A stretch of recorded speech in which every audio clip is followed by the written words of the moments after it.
प्रस्तुत करते हैं नाटक महात्यागी धर्मानंद।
नमो वह।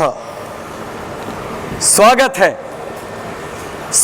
आप सभी का आर्ष गुरुकुल महाविद्यालय आबू पर्वत के नूतन प्रकल्प स्वामी धर्मानंद विद्यापीठ के भव्य शिलान्यास समारोह के अंतर्गत आयोजित इस नाट्य प्रस्तुति में त्याग एक धर्म है जो दाता के मन में उत्पन्न होता है। यह एक कर्म ही नहीं अपितु एक भाव है जो हमें सांसारिक मोह से अलग कर हमारे व्यक्तित्व निर्माण में सहायक बनता है। सांसारिक पदार्थों का यथार्थ ज्ञान न होने के कारण ही उनके प्रति राग रहता है। राग का पथ भोग रूपी अंधकार से ओतप्रोत है जो हमें अहर्निश सांसारिक बंधनों में जकड़ने ही का कार्य करता है। जबकि त्याग का पथ योग रूपी प्रकाश से होकर गुजरता है जो हमें परमोत्कृष्ट सत्य की असीम महानता में पहुंचा देता है। राजकुमार राम जब अयोध्या का त्याग कर पुनः लौटे तो मर्यादा पुरुषोत्तम श्री राम कहलाए। तुलसी ने अपनी प्रियतमा पत्नी रत्नावली का त्याग किया तो तुलसीदास कहलाए।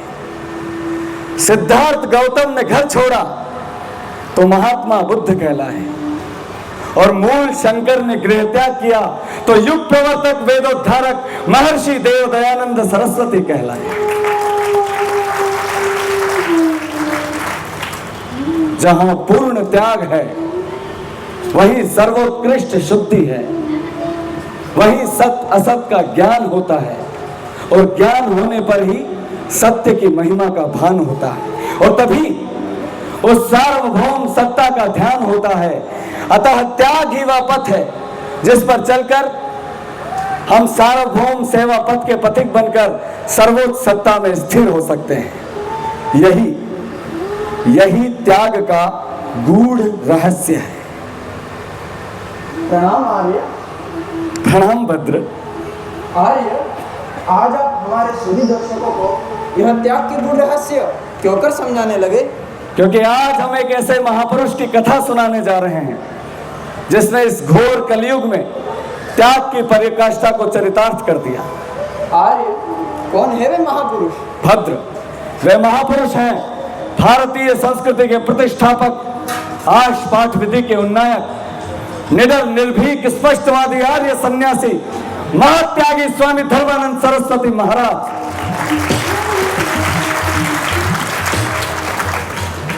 ऐसे आदर्श महात्यागी की कथा सुनने हेतु मैं और हमारे सुधी दर्शक दोनों ही उत्कंठित है आर्य।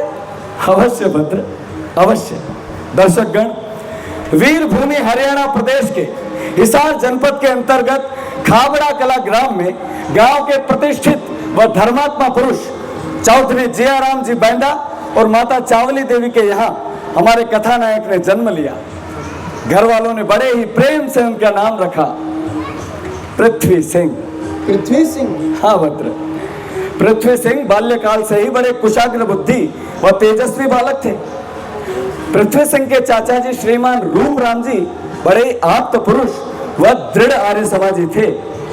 एक दिन का प्रसंग है कि रूप राम जी अपने निवास स्थान पर संध्या वंदनादि और स्वाध्याय आदि में तल्लीन थे। तभी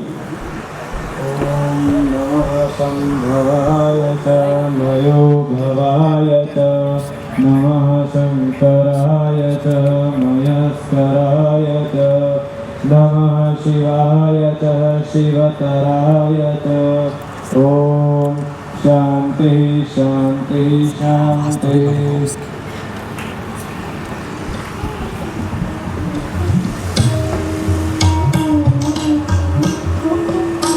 चाचा जी प्रणाम। आओ पृथ्वी बैठो। चाचा जी मैं तो रोज देखो हो ये तो घनी की पढ़ाई करो हो तुम्हें तो भी घनी इसमें स्वाध्याय करो, पढ़ाई करो, क्या करे इसमें स्वाध्याय क्या करे? स्वाध्याय? चाचा जी स्वाध्याय क्या होए? स्वाध्याय खुद की उन्नति खातिर है, खुद का कल्याण खातिर है। आज ग्रंथों को अध्ययन पठन पाठन स्वाध्याय कहलाया करे। चाचा जी आज कौन सा है? मेरे साथ बोलिए। 4 वेद, 4 वेद, 4 उपवेद, 4 उपवेद, 6 वेदांग, 6 वेदांग, 6 दर्शन, 6 दर्शन, 11 उपनिषद, 11 उपनिषद। इन्हें आर्ष ग्रंथ कहला करें। अरे जनों, बीज यदि उत्तम वातावरण में पैदा होता है तो उसका महान वृक्ष बनना तय है। हमारे कथानायक का पालन पोषण भी उत्तम वातावरण में हुआ। अपने चाचा जी से उन्हें स्वाध्याय करने की प्रेरणा मिली और वे निरंतर आर्ष ग्रंथों का स्वाध्याय करने लगे। उनकी प्रारंभिक शिक्षा स्थानीय गांव में ही हुई और आपने उच्च शिक्षा हेतु हिसार के डीवे कॉलेज को चुना। आर्ष ग्रंथों के निरंतर अध्याय के कारण और स्वाध्याय के कारण डीएवी कॉलेज में आयोजित होने वाली धर्म शिक्षा संबंधी परीक्षाएं उन्होंने प्रथम श्रेणी से उत्तीर्ण की। तत्पश्चात गृहजनों के इच्छानुरूप व सामाजिक रीति के अनुसार पृथ्वी सिंह ने गृहस्थ आश्रम में प्रवेश किया और इन्हें 3 पुत्र रत्नों की प्राप्ति हुई। आर्यों, यद्यपि गृहस्थाश्रम सर्वश्रेष्ठ आश्रम होता है, परंतु ईश्वर जिन्हें महान कार्यों के लिए चुनते हैं उनके हृदय में वैराग्य का अंकुरण होना स्वाभाविक ही है। वैराग्य?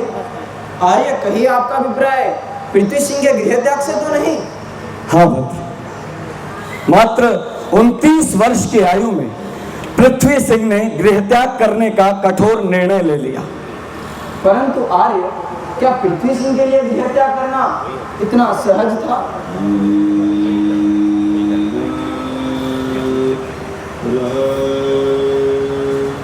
जीवन में सहजता से कुछ भी प्राप्त नहीं होता भक्त, कुछ भी।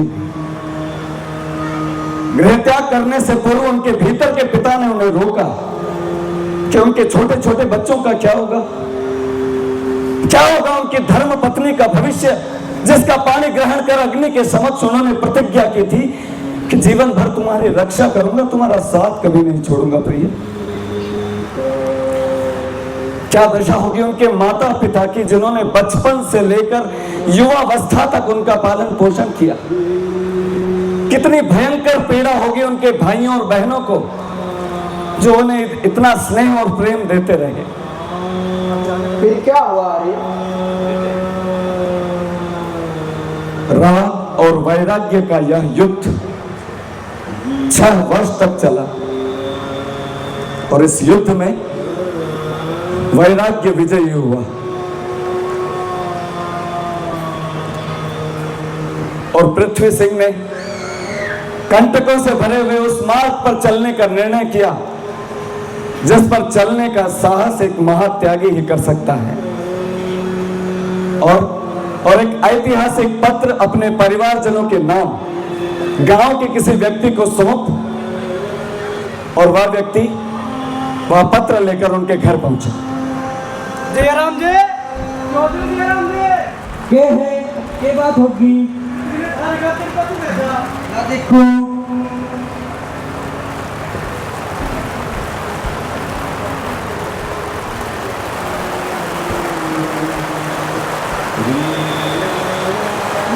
हे सर्वशक्तिमान परम पिता परमेश्वर, सर्व जगत आधार तुम ही हो, तुम ही सृष्टि के रचयिता पालनहार हो।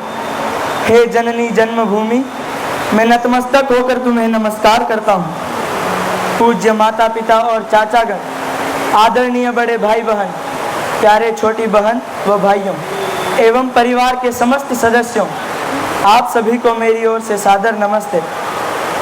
मैं लंबे समय के लिए अज्ञात स्थान पर किसी महान कार्य की तैयारी के लिए जा रहा हूँ, जिसका निश्चय मैंने आज से 6 वर्ष पूर्व ही किया था। मेरा कार्य इस दुखी व पीड़ित समाज को सुख की राह दिखलाने का होगा। धार्मिक व राजनीतिक दोनों पहलुओं द्वारा समाज चलता है, परंतु आज यह दोनों ही भ्रष्ट होकर समाज के पोषण के स्थान पर बड़ी ही निर्दयता के साथ शोषण करने में लगे हुए हैं। जनता दुख व यातनाओं से करा रही है। मैं इन बिगड़ते हालातों को सुधारने के लिए एक योगी के रूप में अपना कार्य करने का दृढ़ संकल्प लेकर अपने पथ पर चल रहा हूँ। मैं धर्म के अनुसार राजनीति को चलाने का पक्षपाती हूँ, जिससे मनुष्य मात्र का कल्याण हो सके। मैंने अपना यह उद्देश्य थोड़े से शब्दों में आप लोगों के सामने प्रकट कर दिया है। मैं जानता हूँ कि तुम लोगों को यह बात असंभव एवं दुखदायी तो लगेगी, परंतु यदि परम पिता परमेश्वर ने चाहा तो सभी कार्य सही समय पर संपन्न होंगे। आपका प्रिय पृथ्वी सिंह। और मात्र 35 वर्ष की उम्र में 22 सितंबर सन 1972 को सायं 7 बजे पृथ्वी सिंह ने अपना घर, परिवार, नाते, रिश्तेदार, सगे संबंधियों सबका त्याग कर दिया और उस पथ पर चल पड़ा जो समर्पण व सेवा भाव का पथ है, ध्येय प्राप्ति का पथ है। वहां से राष्ट्र सेवा का दृढ़ संकल्प लें युवक पृथ्वी सिंह उत्तर प्रदेश वहां देहरादून के क्षेत्र को योगाभ्यास व आत्मनिर्भर देते थे और इन क्षेत्रों में खूब योगाभ्यास व आर्ष ग्रंथों का स्वाध्याय करते हुए अपने राष्ट्र सेवा के व्रत का परिपोषण किया। और तब एक दिन ऋषिकेश के स्वामी योगेश्वरानंद सरस्वती महाराज के उपदेशक विद्यालय के आचार्य चंद्रदेव जी से उनकी भेंट हुई और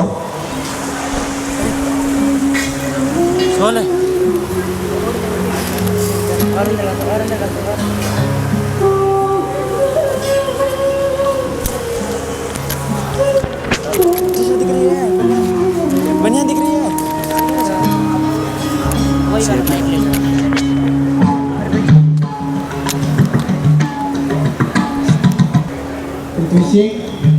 आध्यात्मिक प्रगति के लिए ब्रह्मचर्य एक महान और सबसे शुद्ध साधन है। ब्रह्मचर्य का पालन करने वाला मन, बुद्धि और वाणी की शक्ति का उचित तरीके से उपयोग कर सकता है, अर्थात वह व्यक्ति किसी भी कार्य को पूरा कर सकता है। तुम्हारे धर्म परायणता और देशभक्ति के संकल्प से अति प्रसन्न हूँ वत्स, और तुम्हें नैतिक ब्रह्मचर्य की दीक्षा प्रदान करता हूँ।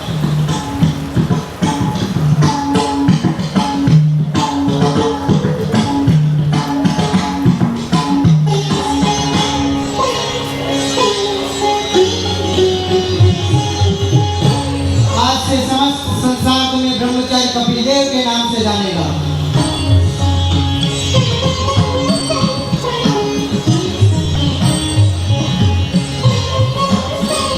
और इस प्रकार उत्तर प्रदेश के मुजफ्फरनगर जनपद शुक्रताल नामक स्थान पर आचार्य चंद्रदेव जी ने पृथ्वी सिंह को नैष्ठिक ब्रह्मचर्य की दीक्षा प्रदान की। इतिहास साक्षी है, इतिहास साक्षी है कि तब से लेकर आजीवन ब्रह्मचारी कपिल देव ने अपने ब्रह्मचर्य व्रत का पालन किया और कभी इसे भंग नहीं होने दिया। पृथ्वी सिंह अब ब्रह्मचारी कपिल देव कहलाए और उन्होंने मुजफ्फरनगर के टंडेना गांव को अपना कार्य क्षेत्र चुना और वहां के स्थानीय युवकों को वैदिक धर्म में दीक्षित कर वहां आर्य समाज मंदिर की स्थापना की और वहां से बागपत स्थित मविकला आर्य समाज के पुनरुद्धार का कार्य जन सहयोग से करवाया। और तभी भ्रमण क्रम में उनकी भेंट हुई स्वामी काव्यानंद जी से। स्वामी काव्यानंद आर्यन विभूति का नाम सुनकर तो मन स्पंदित हो उठा। ऐसा प्रतीत हो रहा है मानो किसी महान संकल्प की भूमिका का शुभारंभ होने जा रहा है। हाँ भद्र, तुमने ठीक ही समझा। ब्रह्मचारी कपिल देव और स्वामी काव्यानंद की इस भेंट की प्रतीक्षा तो मानो संपूर्ण आर्य जगत कर रहा था। जब ये दोनों मिले तब किसी ने कल्पना भी नहीं की होगी कि एक महानतम प्रकल्प का सूत्रपात होने जा रहा है। स्वयं ब्रह्मचारी कपिल देव भी न जानते होंगे कि वे अपनी कर्म भूमि की ओर अग्रसर हो रहे हैं।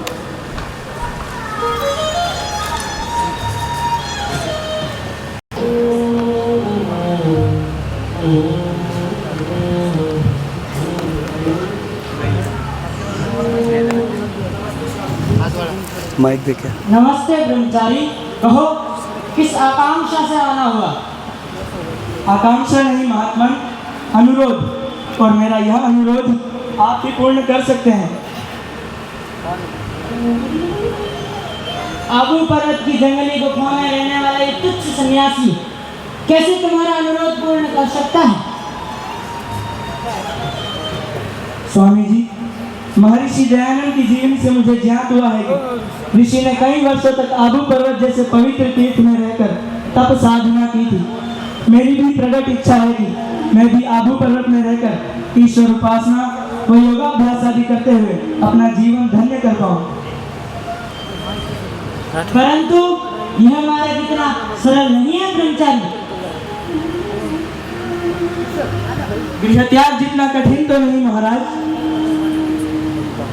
उत्तम, अति उत्तम। परमपिता परमेश्वर तुम्हारा मार्ग प्रशस्त करे ब्रह्मचारी। आबू पर्वत में स्थित मेरे लिए धाम में सदैव तुम्हारा स्वागत रहेगा। आपका यह उपकार मैं कदापि नहीं भूलूंगा, कदापि नहीं।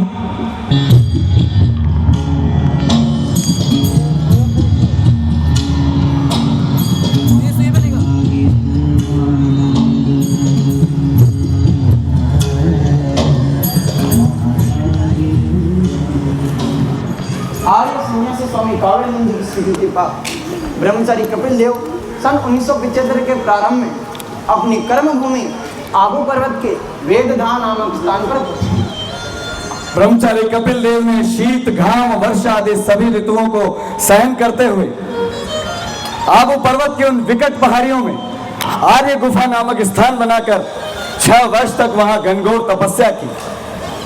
दर्शकों, सन 1975 ही में देश में आपातकाल लागू हो गया था। उक्त कालावधि में राष्ट्रीय स्वयंसेवक संघ के स्वयंसेवक भाई प्रवीण भाई होतिया, काशीराम जी, लालजी भाई पटेल के साथ एक ऐसे युग पुरुष ने ब्रह्मचारी कपिल देव से योगाभ्यास आदि का प्रशिक्षण प्राप्त किया जिन्हें आज आप देश के यशस्वी प्रधानमंत्री श्रीमान नरेंद्र दामोदर दास मोदी के नाम से जानते हैं।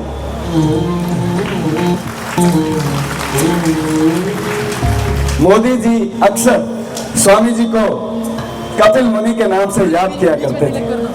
दर्शकों, आप कल्पना भी नहीं कर सकते कि उक्त कालावधि में उन्होंने कितने कष्ट सहे। कठिन से कठिन परिस्थितियों ने उनके धैर्य की परीक्षा लेना चाहिए, परंतु वह महात्यागी डटा रहा अपने संकल्प, अपनी ध्येय सिद्धि पर। और तब ब्रह्मचारी कपिल देव के मानस में एक नवीन संकल्प ने जन्म लिया। उन्हें खोल के दे दिया, उनकी आवाज नहीं आई।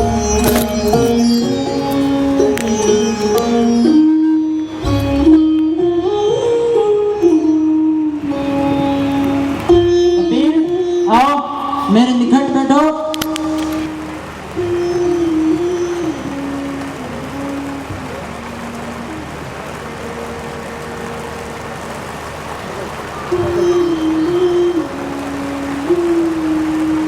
कपिल, आज बहुत बड़े चिंतित नजर आ रहे हो।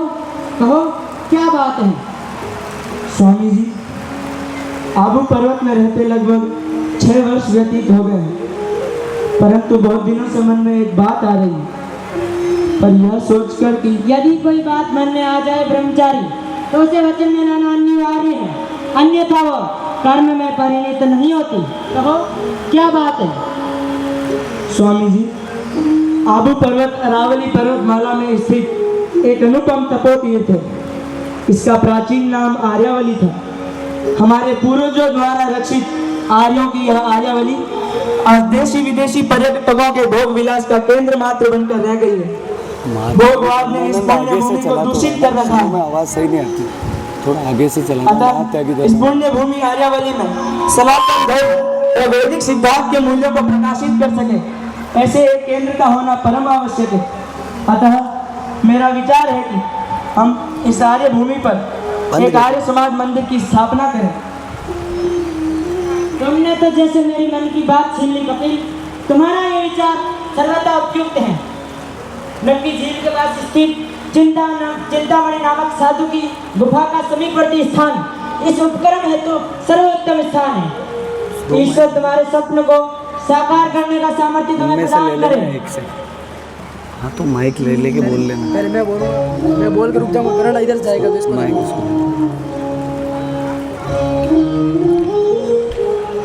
आबू पर्वत में आर्य समाज मंदिर की स्थापना का स्वप्न लेकर वह मनस्वी नक्की झील के दक्षिणी तट पर पहुंचा, परंतु क्या है? सन्मार्ग कदापि कठिनताओं से अछूता नहीं रहता भद्र। जब ब्रह्मचारी कपिल देव की इस संकल्प की भनक स्थानीय पौराणिक मठाधीशों को चली, तो वे सभी नक्की झील के उस पावन दक्षिणी तट पर आ धमके और कौन है तू और कहां से आया? मैं, तुम और ये सभी परम पिता परमेश्वर की संतानें हैं, जो अपने गुण कर्मानुसार इस धरती पर आए हैं। हम इस धरती पर तेरा उद्देश्य सुनने नहीं आए हैं। कौन है तू? इस भूमि पर कब्जा जमाने आया है। भूमि पर कब्जा जमाने की क्या बात है? माता भूमि पुत्रो हम पृथ्व्या। यह भूमि मेरी माता है और मैं इसका पुत्र हूँ, और मेरा नाम है ब्रह्मचारी कपिल देव।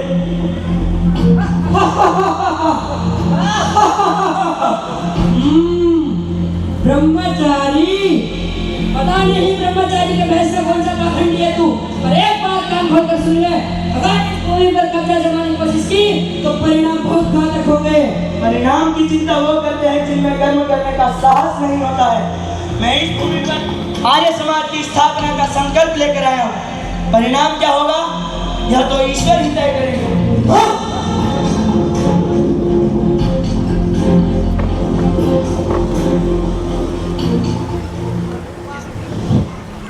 ब्रह्मचारी कपिल देव का निश्चय अटल था, परंतु यह कार्य इतना सहज नहीं था।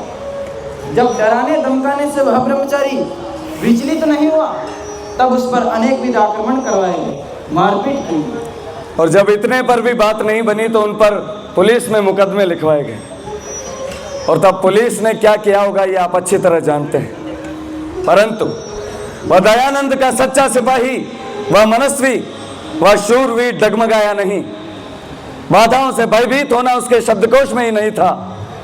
बाधाएं आती हैं आए, घिरे प्रलय की घोर घटाएं, पांव के नीचे अंगारे, सर पर बरसे यदि ज्वालाएं, निज हाथों पर हंसते हंसते आग लगाकर जलना होगा, कदम बढ़ाकर चलना होगा, कदम बढ़ाकर चलना होगा।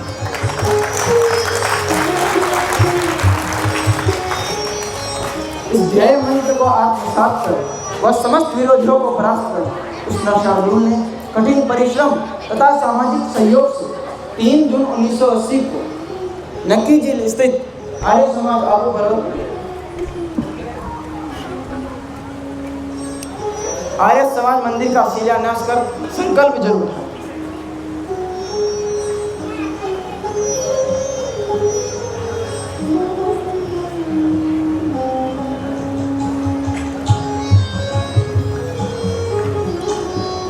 कालक्रम आगे बढ़ा और 17 अगस्त सन 1980 को श्रीमान मांगेलाल जी आर्य कृषि राज्य मंत्री के कर कमलों द्वारा आर्य समाज आबू पर्वत के व्यायामशाला का शिलान्यास तथा 24 मई सन 1982 को श्री श्रीराम जी गोटेवाला स्वायत्त शासन मंत्री राजस्थान के कर कमलों द्वारा आर्य समाज मंदिर आबू का पुस्तकालय का शिलान्यास करवाया और अब आबू पर्वत की उन वादियों में वैदिक धर्म की ध्वजा लहराने लगी। आर्य समाज आबू पर्वत में निरंतर दैनिक अग्निहोत्र यज्ञादि होने लगे और वेद के पावन मंत्रों से वातावरण झंकृत हो उठा। गृहत्याग के बाद एक लंबा कालखंड, एक लंबा संघर्ष अपने राष्ट्र सेवा के संकल्प की भूमिका बांधने में तो लगा, परंतु ब्रह्मचारी कपिल देव का अपने महान प्रकल्प की सिद्धि के और निकट आने का समय आ गया। ब्रह्मचारी कपिल देव ने अथक परिश्रम, अटल विश्वास और भगीरथ प्रयास कर सन 1980 में आर्य समाज आबू पर्वत के प्रांगण में गुजरात व राजस्थान के लगभग 300 युवकों को ले आर्यवीर दल के भव्य व ऐतिहासिक शिविर का शंखनाद किया।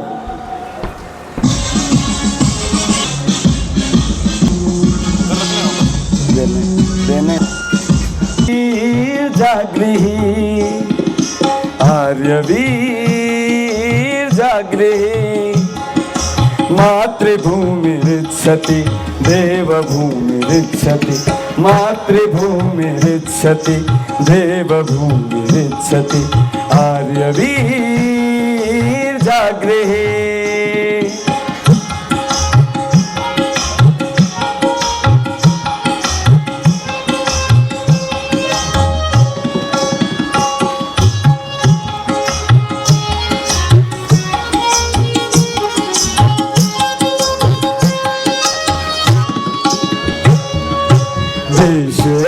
भूतले मणिरिव विराजते देश एष भूतले मणिरिव विराजते सर्वराष्ट्र शिक्षक समूर्धनि विभासते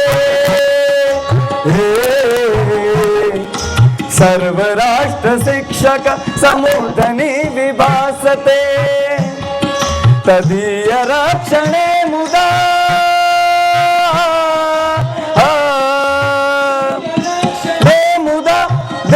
जीवनं सदा तदीय रक्षणे मुदा देहि जीवनं सदा आर्यवीर जागृहि आर्यवीर जागृहि आर्यवीर जागृहि आर्यवीर जागृहि आर्यवीर जागृहि आर्यवीर जागृहि मातृभूमिरिच्छति देवभूमिरिच्छति मातृभूमिरिच्छति देवभूमिरिच्छति मातृभूमिरिच्छति देवभूमिरिच्छति। आर्य वीर के इस भव्य शिविर का आयोजन आर्य समाज की दिग्गज हस्तियों के नेतृत्व में हुआ, जिनमें गुरुकुल जज्जर के संस्थापक स्वामी ओमानंद सरस्वती महाराज, सार्वदेशिक सभा के तत्कालीन प्रधान स्वामी आनंद बौद्ध जी, आर्य वीर दल के संचालक स्वामी देवव्रत सत्यवीर जी, श्री बाल देवाकर हंस व इत्यादि अनेक दिग्गज आर्य नेताओं की उपस्थिति में ये आयोजित शिविर हुआ। शिविर समाप्ति के पश्चात ये सभी आर्य नेता एकत्रित हुए और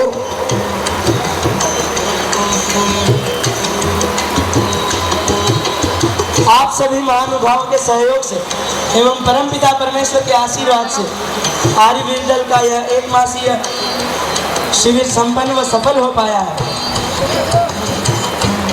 कपिल देव के पुरुषार्थ व परिश्रम की धमक सुनाई दे रही है। आप सभी महानुभावों के कथन से मैं पूर्णतः सहमत हूँ। वैदिक धर्म के प्रचार प्रसार हेतु ब्रह्मचारी कपिल देव का यह पुरुषार्थ सदैव याद रखा जाएगा। परंतु क्या स्वामी जी? शिविरों के माध्यम से अस्थायी कार्य होता है। वैदिक धर्म के प्रचार गौरव की रक्षा हेतु महर्षि दयानंद सरस्वती ने गुरुकुलों के पुनर्स्थापना का जो स्वप्न देखा था, उसे स्वामी श्रद्धानंद सरस्वती महाराज ने साकार किया और उन्हीं के पद चिन्हों पर चलकर मैंने गुरुकुल जज्जर की स्थापना की। अब समय आह्वान कर रहा है कि इस पवित्र तपस्थली पर भी एक आर्ष शिक्षा प्रणाली पर आधारित एक गुरुकुल की स्थापना की जाए। ब्रह्मचारी कपिल देव, मैं गुरुकुल आबू पर्वत की स्थापना हेतु तुम्हारा सामर्थ्य, तुम्हारा जीवन मांगता हूँ। आदरणीय गुरुवर ने मुझे इस योग्य समझा, मैं धन्य हुआ। इस पवित्र भूमि को धार्मिक पाखंडियों और स्वेच्छाचारी लोगों ने आजीविका कमाने तथा अराष्ट्रीयता के प्रचार प्रसार का केंद्र बनाकर दूषित कर रखा है। जनता दुख व यातनाओं से करा रही है। इस पुण्य भूमि आर्यावली में मैं अपना तन मन व धन जीवन लगाकर भी गुरुकुल आबू पर्वत की स्थापना करूंगा। सत्य सनातन वैदिक धर्म की जय, सत्य सनातन वैदिक धर्म की जय।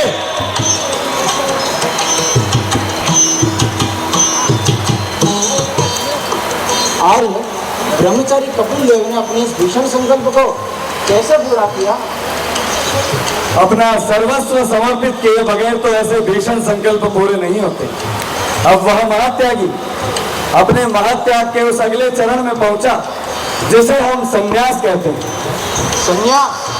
हाँ भद्र, ब्रह्मचारी कपिल देव के शुभ संकल्प से प्रभावित हो आर्य श्रेष्ठ स्वामी उमानंद सरस्वती महाराज ने उन्हें संन्यास दीक्षा देने की घोषणा की और तब 1 जून सन 1986 को आर्य समाज आबू पर्वत में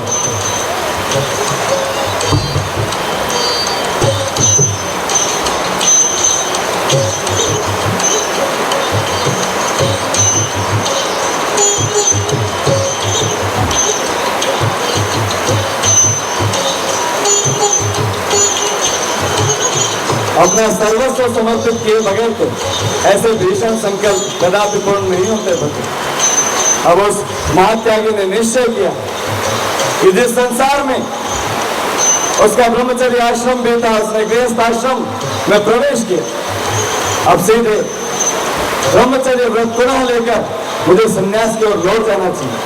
और स्वामी जी की इस इच्छा का स्वामी उमानंद सरस्वती महाराज ने आदर किया और तब 1 जून सन 1986 को आर्य समाज आबू पर्वत में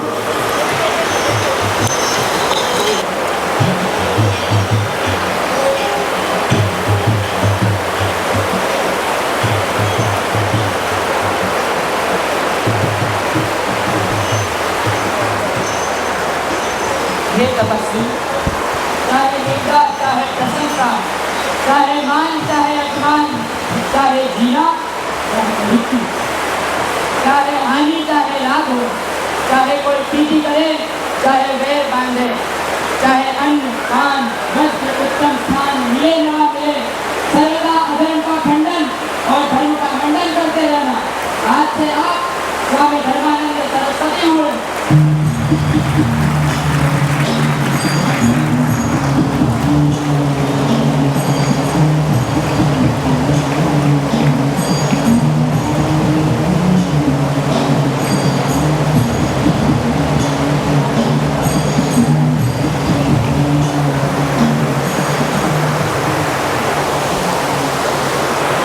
ब्रह्मचारी कपिल देव से पृथ्वी सिंह से स्वामी धर्मानंद सरस्वती बनने की यह यात्रा अब अपने चरम व परम पथ की ओर आगे बढ़ी।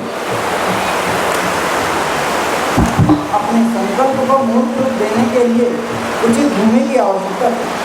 अतः आबू पर्वत के अलग अलग स्थानों को देखने के पश्चात 1000 वर्ष प्राचीन विश्व प्रसिद्ध देलवाड़ा जैन मंदिर से 1 किलोमीटर दूर अरावली पर्वतमाला की दिव्य उपत्यका में एक सुंदर भूखंड का चयन किया और मात्र 1 मास के अल्प समय में ही दानदाताओं के सहयोग से 15 बीघा भूखंड गुरुकुल भूमि है तो क्रय कर लिया गया। और तब 1 जून 1986 को प्रारंभ हुआ गुरुकुल स्थापना का दूसरा चरण, जिसके अंतर्गत देश के विभिन्न प्रांतों से कई आर्यजन आबू पर्वत के उस ऐतिहासिक स्थल पर पहुंचे जहां पर आर्य श्रेष्ठ स्वामी उमानंद सरस्वती द्वारा गुरुकुल आबू पर्वत का शिलान्यास किया जाना था। और तब गुरुकुल आबू पर्वत में आज श्रेष्ठ स्वामी ओमानंद जी के नेतृत्व में शिलान्यास कार्यक्रम प्रारंभ हुआ। आइए दर्शकगण, हम आपको वहीं लिए चलते हैं।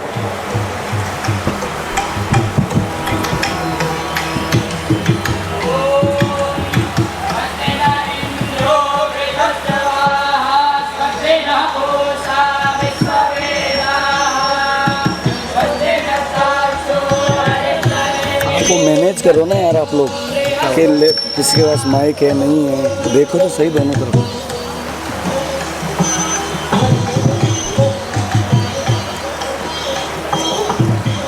शिलान्यास टूटा, कतिपय आर्यजनों ने उत्कंठित हो आश्चर्यपूर्ण दृष्टि से स्वामी धर्मानंद जी से प्रश्न किया। धर्मानंद जी, इस बिहार में जहाँ ठीक से 50 व्यक्ति को बैठने का भी स्थान नहीं है, वहाँ गुरुकुल निर्माण कैसे संभव है? तब उस धीर वीर निडर निर्भीक सन्यासी ने उत्तर दिया, देखो महाशय जी, असंभव शब्द मेरे शब्दकोश में है ही नहीं। मेरा दृढ़ विश्वास है कि इस बिहार वन में आर्य धर्म की धर्म ध्वजा अवश्य लहराएगी। मैं महर्षि दयानंद, स्वामी श्रद्धानंद व मेरे पूज्य गुरु स्वामी ओमानंद सरस्वती का अनुसरण करता हुआ अपने ध्येय पथ की ओर आगे बढ़ूंगा। यदि परमपिता परमेश्वर ने चाहा तो सभी कार्य सही समय पर संपन्न होंगे। सत्य सनातन वैदिक धर्म की जय। सत्य सनातन वैदिक धर्म की जय। वेदोद्धारक महर्षि देव दयानंद की, ब्रह्म ऋषि विरजानंद की, सदानंद सरस्वती महाराज की। ईश कृपा और आत्मविश्वास के रथ पर आरूढ़ हो वह मनस्वी अपने ध्येय प्राप्ति की ओर आगे बढ़ चला। परंतु क्या? परंतु प्रकृति की प्रतिकूलता ने उसके पुरुषार्थ की परीक्षा लेना प्रारंभ कर दिया। मैं कुछ समझा नहीं यार। भद्र सन 1987, 88 व 89 में लगातार 3 वर्ष तक आबू पर्वत में वर्षा नहीं हुई, परंतु जिस मनस्वी का धैर्य कठिन से कठिन परिस्थितियां नहीं डिगा पाई, उसका भला प्रकृति क्या बिगाड़ पाई। फिर सभी प्रकार की आर्थिक, मानसिक और प्राकृतिक विपदाओं को पार करते हुए उस कालजयी परमवीर सन्यासी ने वह कर दिखाया जो किसी चमत्कार से कम नहीं था। आर्यजनों, मात्र 4 वर्ष के कम समय में देलवाड़ा से गुरुकुल भूमि तक गाड़ी से आने हेतु कच्चे मार्ग का निर्माण, 600 फीट नीचे झरने के समीप गुरुकुल में जलापूर्ति हेतु कुएं का निर्माण, 1 हॉल, 3 गुफा, 3 कमरों का निर्माण करना। और इस कार्य हेतु प्रतिदिन आर्य समाज आबू पर्वत से गुरुकुल भूमि तक बेदर्दी आवागमन किया। और वह शुभ घड़ी यहाँ पहुंची जिसकी प्रतीक्षा संपूर्ण आर्य जगत कर रहा था। 27 मई सन 1990 के ऐतिहासिक उषाकाल में आबू पर्वत की वादियों में एक नया सूर्योदय हुआ। हजारों हजार ब्रह्मचारियों गुरुकुल स्थापना के त्रिदिवसीय कार्यक्रम के अंतर्गत प्रथम दिवस हजारों हजार ब्रह्मचारियों, वानप्रस्थियों, सन्यासियों व सदगृहस्थियों के तुमुल घोष से आबू पर्वत की श्रृंखलाएं गुंजायमान हो उठी। गुरुकुल जज्जर के संस्थापक स्वामी ओमानंद सरस्वती महाराज, स्वामी दीक्षानंद जी महाराज हरियाणा, गुजरात के तत्कालीन प्रधान मुख्य सचेतक श्रीमान लेखराज बच्चन, संसद सदस्य भगवान देव जी आर्य तथा सार्वदेशिक सभा के बाद दिवाकर हंस इत्यादि अनेक दिग्गज आर्य नेताओं की उपस्थिति में दीनानगर मठ के स्वामी सर्वानंद जी ने आर्य समाज आबू पर्वत पर ध्वजोत्तोलन किया।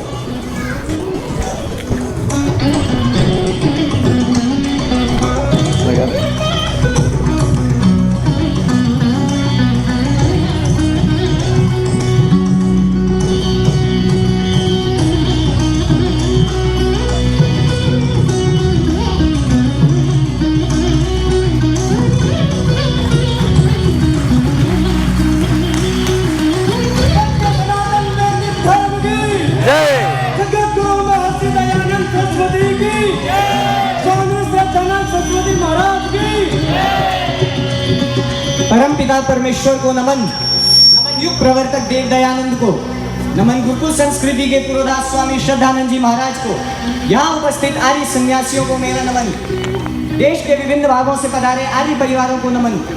आर्यों, स्वामी धर्मानंद जी के अथक अतुलनीय प्रयासों से आज हम सभी ओम की इस पावन पताका के नीचे नवीन गुरुकुल के उद्घाटन समारोह में एकत्रित हुए हैं।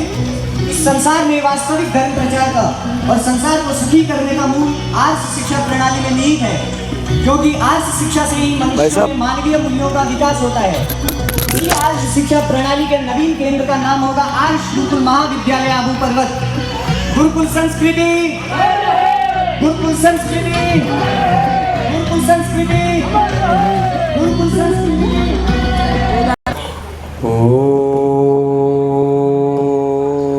मम व्रते ते हृदयं ददामि, मम चित्तम् अनुचित्तं ते अस्तु।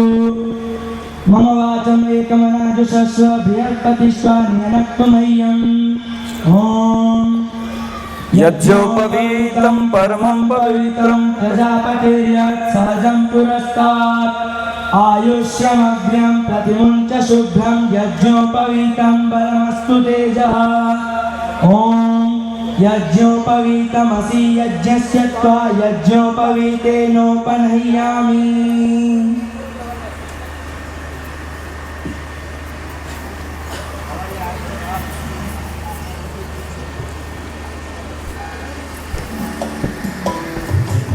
इतिहास ने फिर अंगड़ाई ली और आज गुरुकुल महाविद्यालय आबू पर्वत के इस प्रथम सत्र में शंखेश्वर गुजरात की पावन भूमि से एक ऐसे ब्रह्मचारी ने प्रवेश लिया जिसका जन्म ही गुरुकुल आबू को अपना सर्वस्व समर्पित करने के लिए हुआ था, जिसे स्वामी महाराज के प्रथम व प्रियतम शिष्य होने का सौभाग्य प्राप्त हुआ।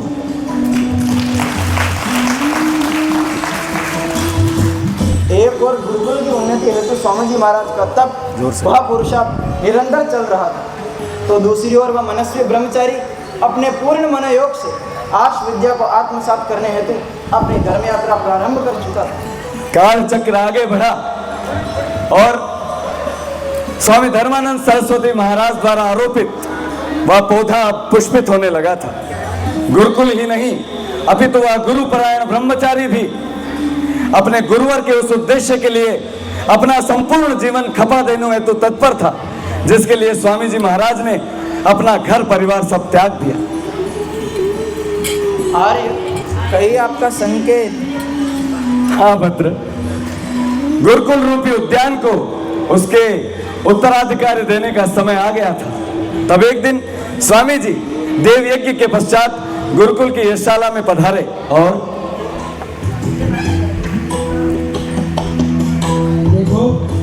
गुरुकुल के ब्रह्मचारियों, जिस प्रकार किसी उद्यान के समुचित विकास व पालन पोषण हेतु एक माली की आवश्यकता होती, ठीक उसी प्रकार आज गुरुकुल रूपी उद्यान को उसका भावी आचार्य नियुक्त करने का समय आ गया है।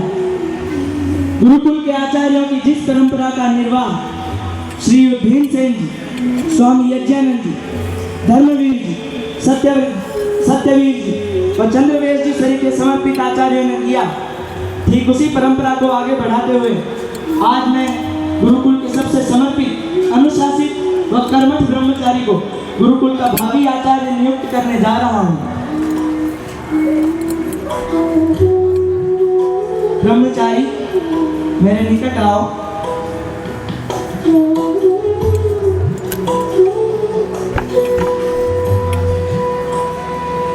आज से गुरुकुल के ब्रह्मचारी ओम प्रकाश आर्य आज गुरुकुल महाविद्यालय आबू पर्वत के आचार्य ओम प्रकाश कहलाएंगे।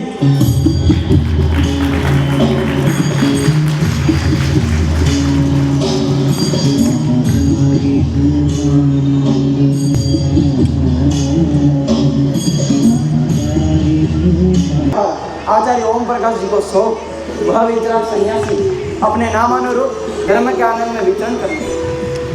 स्वामी धर्मानंद जी महाराज के संरक्षक आचार्य ओम प्रकाश जी के आचार्यत्व तथा गुरुकुल आबू के समादरणीय दृष्टिबंधुओं के सहयोग से गुरुकुल दिन दुगनी रात चौगुनी उन्नति करने लगा। आर्यों, कैसे वर्णन करूं ईश्वर, धर्म, सत्यार्थ, प्रकाश व योग दर्शनादि विषयक उनके तत्व चिंतन का।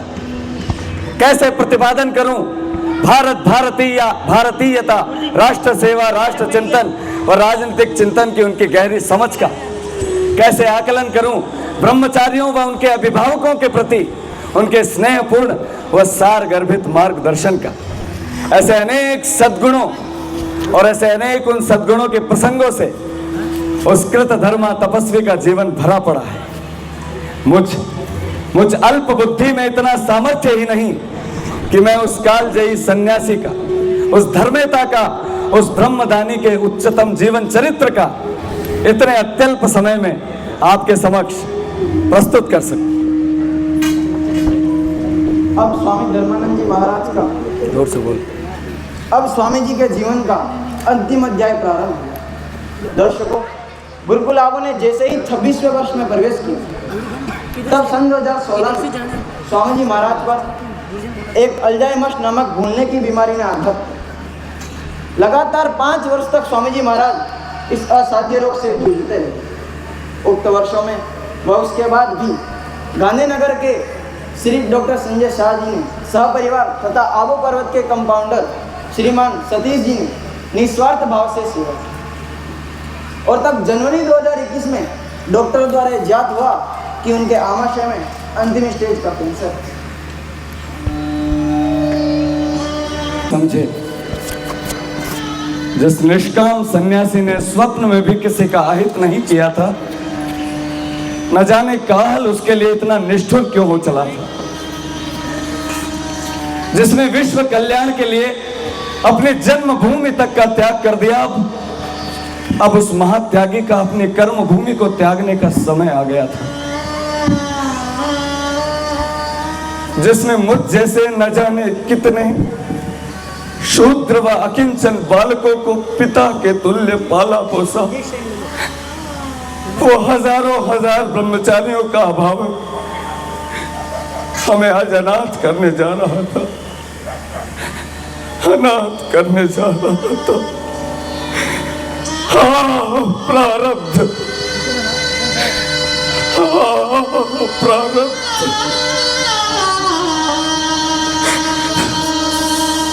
और तब 28 फरवरी सन 2021 को जब माघ पूर्णिमा के शीतल चंद्र ने निशीत काल के तीसरे प्रहर में प्रवेश किया, तब आचार्य ओम प्रकाश परिवारजनों व ब्रह्मचारियों की उपस्थिति में आर्ष गुरुकुल महाविद्यालय आबू पर्वत के उत्तर पूर्वी कोने में स्थित स्वामी जी के कक्ष में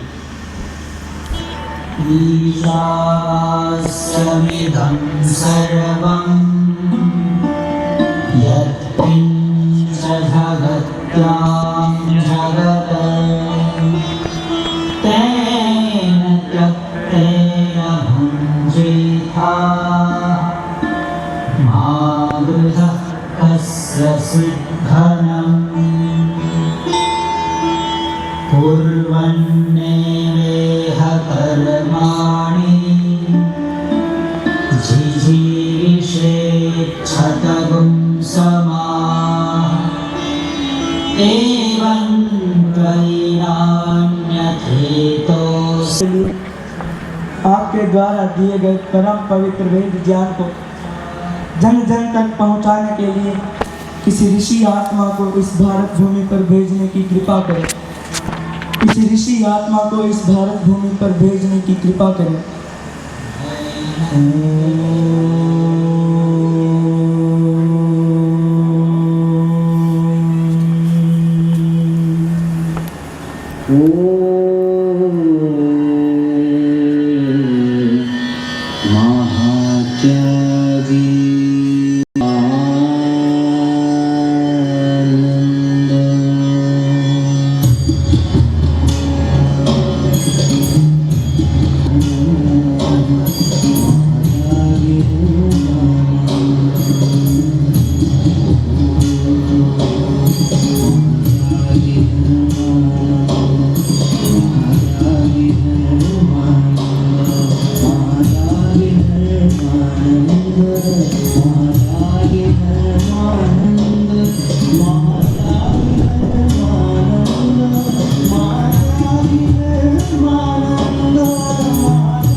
पूर्णमदः पूर्णमिदं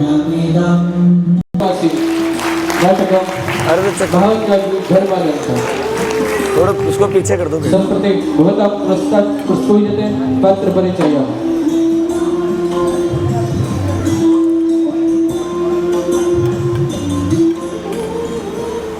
मैं आग्रह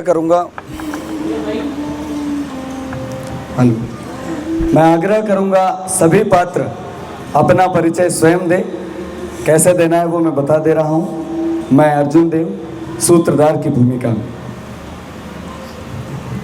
मैं ब्रह्मचारी करण आर्य पृथ्वी सिंह की भूमिका और पौराणिक मैं ब्रह्मचारी कैलाश आर्य आचार्य चंद्रदेव। मैं ब्रह्मचारी दिनेश आर्य पौराणिक एवं महाशय जी। मैं ब्रह्मचारी धनंजय आर्य स्वामी आनंद गौर जी। मैं ब्रह्मचारी कुमाराम आर्य मैं पौराणिक की भूमिका में। मैं ब्रह्मचारी देवेश आर्य स्वामी धर्मानंद सरस्वती की भूमिका में।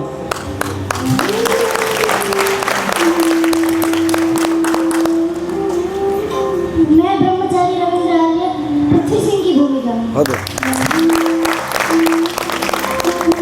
मैं ब्रह्मचारी दक्ष आर्य स्वामी ओमानंद जी सरस्वती एवं आचार्य ओम प्रकाश जी की भूमिका। मैं ब्रह्मचारी अमन आर्य रूपराम जी की भूमिका एवं जयपाल जी की भूमिका। ब्रह्मचारी पीयूष आर्य एक व्यक्ति की भूमिका।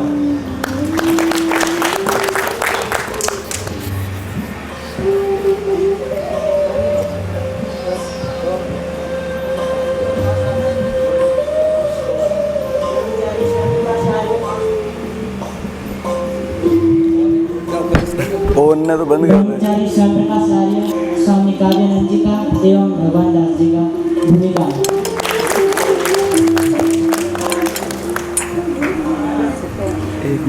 एक माइक ले रहा बेटे। मैं एक ले रहा ब्रह्मचारी धर्मेंद्र आर्य स्वामी देवराज जी की भूमिका। मैं ब्रह्मचारी आदर्श आर्य स्वामी सदानंद जी की भूमिका में। सर्वानंद चेतन आर्य पारिपार्श्विक की भूमिका में। ये सभी वे थे जो मंच पर थे, मंच पर है जिन्होंने नेपथ्य में हमारा साथ दिया। मैं उन सभी से आपका परिचय करवाना चाहूँगा। हमारे इस नाटक का पूरा मंच प्रबंधन और सेट और प्रॉपर्टी आदि की व्यवस्था में थे लोकेश कुमार जांगे और इनका सहयोग किया पीयूष ब्रह्मचारी पीयूष आर्य। इस नाटक का संगीत निर्देशन और इस नाटक में संगीत संचालन जिन्होंने किया भारद्वाज। आप मंच पे आ जाइए।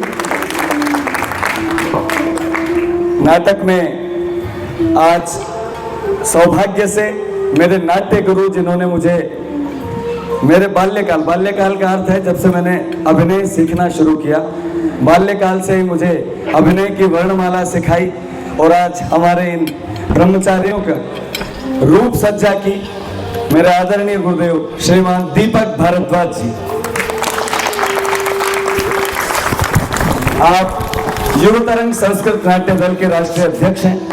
युवतरंग संस्कृत नाट्य दल की मूल शाखा जयपुर में है, परंतु नाथद्वारा और दिल्ली में इसकी 2 शाखाएं और संचालित हैं। इस नाटक में हमारा नेपथ्य में और अधिक सहयोग किया, उनके नाम भी लेना चाहूँगा।